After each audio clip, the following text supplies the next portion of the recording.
ganyan dapat nagbibigay ng knowledge, hindi yung basta benta lang. So ayan nga, meron nag-comment din sa previous video ko, which is in-explain ko kung FDA approved ba itong Kamay ni Nanay Baby Balm at itong Baby Calming Massage Oil. Ayan nga, thank you nga sa comment mo kasi medyo kinilig ako kasi syempre, share ko rin sa inyo yung mga discoveries ko, tsaka yung mga recommend ko sa inyo. At gusto niyo nga malaman kung FDA approved to, check niyo na lang dyan sa baba yung link. So ito kasi talagang hype na hype siya sa mga mommies ngayon kasi effective talaga siya pampakalm or pamparelief ng nararamdaman ng babies natin, lalo na kung may flu sila, may cough, may sipon, mga ganyan.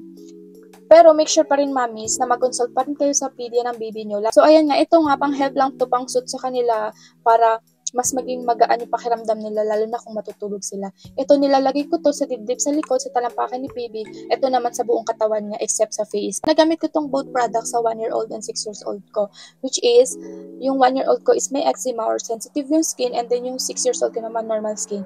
Parehas silang nahiyang sa gantong product. So make sure mommies, kapag gagamit kayo ng product, make sure do a patch test. I-try nyo muna sa leeg or dito sa skin ng baby nyo na mga maninipis na part ng katawan nila kung magkakaroon sila ng reaction.